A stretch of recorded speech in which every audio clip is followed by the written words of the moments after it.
সবাইকে স্বাগতম আজকের স্বাস্থ্য টিপসে। আজ আমরা জানবো টাইফয়েড জ্বর শুরু হওয়ার আগে কোন কোন লক্ষণ দেখা দেয়। জ্বর আমাদের অনেকেরই হয়, সেটা কোনটা টাইফয়েড, কোনটা ম্যালেরিয়া, এগুলো আমরা বুঝতে অনেক সময় পারি না।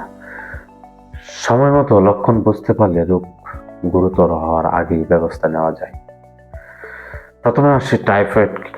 টাইফয়েড হয় সালমোনেলা টাইফয়েড নামের ব্যাকটেরিয়া ময়লা পানি, অপরিষ্কার খাবার কিংবা রোগীর ব্যবহৃত জিনিসের মাধ্যমে ছড়ায়। এটি ধীরে ধীরে শরীরে আক্রান্ত করে, তাই পূর্বের লক্ষণ চেনা খুব জরুরি। টাইফয়েডের পূর্ব লক্ষণ ধীরে ধীরে জ্বর বাড়া। জ্বর প্রথমে হালকা থাকে, দিনে দিনে তাপমাত্রা একটু একটু করে বাড়ে। এটি টাইফয়েডের অন্যতম প্রধান প্রাথমিক লক্ষণ।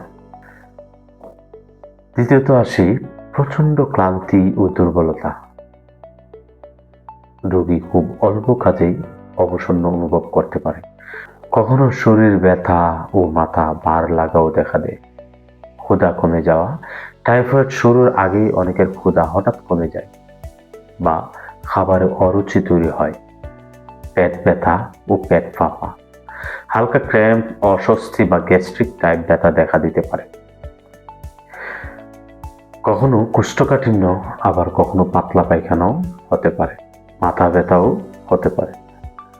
হালকা মাথা ব্যথা, গোড়া জ্বর শুরু হওয়ার আগেই অনেকের মাথা ব্যথা ও মন খারাপের মতো অবস্থা অনুভূতি হয়।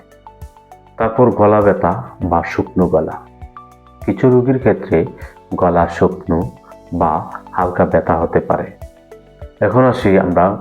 এখন আসি কখন ডাক্তার দেখাবেন।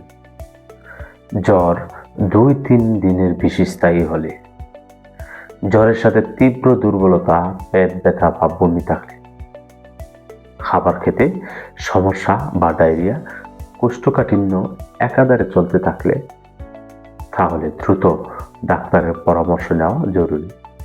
কারণ টাইফয়েড নিশ্চিত করতে রক্ত বা স্টুল টেস্ট লাগতে পারে। যদিও এসব পূর্ব লক্ষণ সময় মতো চেনা যায়, তবে রোগ দ্রুত ধরা পড়ে এবং চিকিৎসা সফল হয়। সুতরাং পরিষ্কার পানি পান করুন, স্বাস্থ্যবিধি মেনে চলুন, হাত ধুয়ে খাবেন এবং সচেতন থাকুন। ধন্যবাদ সবাইকে।